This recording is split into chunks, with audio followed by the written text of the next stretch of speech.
1989, a physicist named Bob Lazar described a classified facility called S4, a non-existent element he called 115, and craft with flight characteristics no human aircraft could match. The government said he was a fraud. 37 years later, we're going through his claims one by one, and by the end, you'll know exactly which ones checked out and what sources back them up.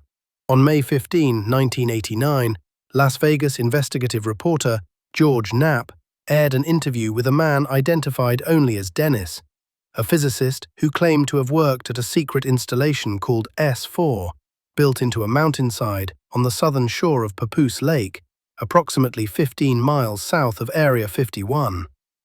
He described 9 disc-shaped craft in hangar bays, each powered by a heavy element he called Element 115. The element didn't exist on any periodic table in 1989. That man was Robert Scott Lazar. His credentials were immediately challenged. MIT and Caltech had no record of him, and the government denied he'd ever worked at any classified facility. But George Knapp located a 1982 Los Alamos National Laboratory phone directory listing Robert Lazar in the physics division. Los Alamos initially denied it, then confirmed the listing when the physical directory page was produced. A W-2 tax form also surfaced naming his employer as the United States Department of Naval Intelligence. If you follow the documented record on UAP, the actual files, the named sources, viral UFOs is where that work lives. In 1989, the United States government didn't officially acknowledge that Area 51 existed. No maps, no official statements. Lazar described it anyway. Its location, the Janet Airlines shuttle flights, the EG&G contractor operations, the culture of compartmentalized secrecy. In 2013, the CIA declassified documents formally confirming Area 51's existence at exactly the location Lazar described. Janet Airlines, white Boeing 737s, flying from a classified Las Vegas terminal, was confirmed as a real classified commuter service. EG&G's contractor role was confirmed in declassified records. Now we get to the map. 8 days after Lazar's first anonymous television appearance, on May 23, 1989, the United States Department of the Interior modified the official geological survey maps of the Papoose Lake area. A road leading to the east side of the lake, precisely where Lazar said S4's hangar doors were located, was removed from publicly available maps. This is documented through comparison of pre- and post-1989 USGS records.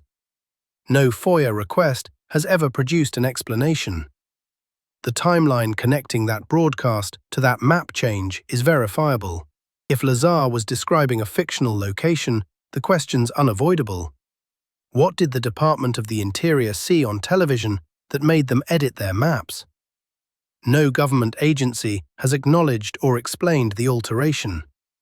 Researchers confirmed the change through direct USGS database comparison. The road removed led to the exact coordinates Lazar identified. This isn't a UFO researcher's claim. It's a documented government action with a verifiable 8-day timeline tied directly to his first public disclosure. What is your reaction to the map change specifically?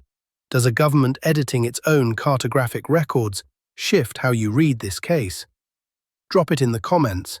I read every one. 1989, Lazar described craft that flew by bending gravity around themselves.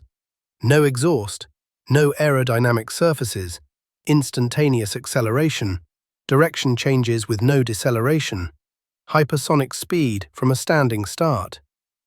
In 24, Commander David Fravor encountered a craft off San Diego with no wings, no exhaust, and no visible propulsion. It moved from 80,000 feet to sea level in under a second.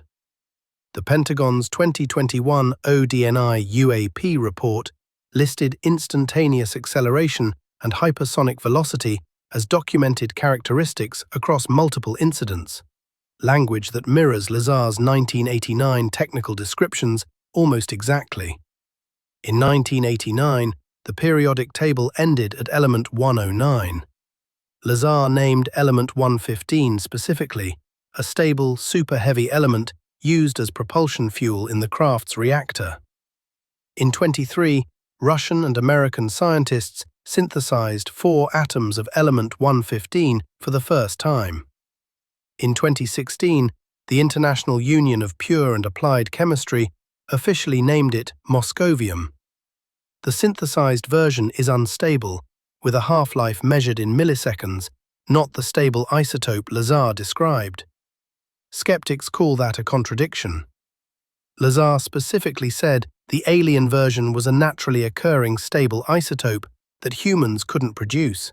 In June 2023, David Grusch, a decorated Air Force veteran, former National Geospatial Intelligence Agency representative to the UAP task force, with active TS/SCI clearance, testified under oath before Congress that the United States government possesses craft of non-human origin and has operated a multi-decade reverse engineering program concealed from congressional oversight. He named no specific location.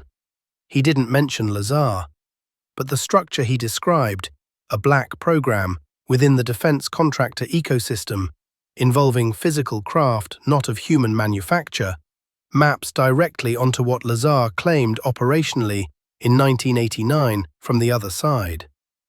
Lazar has been interviewed dozens of times over 37 years by journalists, skeptics, researchers, and entertainment media. His core claims haven't changed once.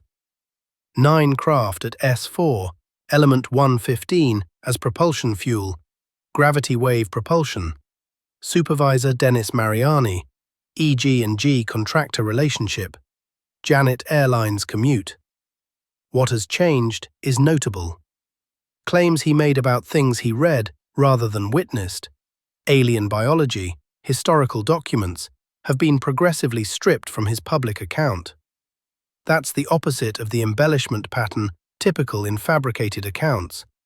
If you want the next case file the moment it drops, declassified records, eyewitness testimony, the documents most channels never read, subscribe to Viral UFOs.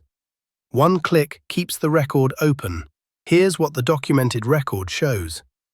Element 115 exists, named and confirmed, though the stable version Lazar described hasn't been produced.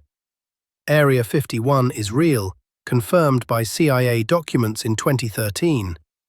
The Papoose Lake Road was removed from USGS maps 8 days after Lazar named the location on television. His described flight characteristics appear in official Navy UAP reports. A decorated intelligence officer testified under oath that reverse engineering programs exist. None of this proves Lazar. All of it makes the dismissal significantly harder to sustain. Of everything covered here, the map change is the detail most people have never heard. A government agency edited its own cartographic records 8 days after a man described that exact location on television.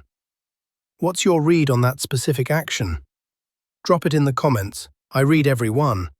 And if you want the next investigation the moment it drops, subscribe to Viral UFOs. The next case file is already on the way.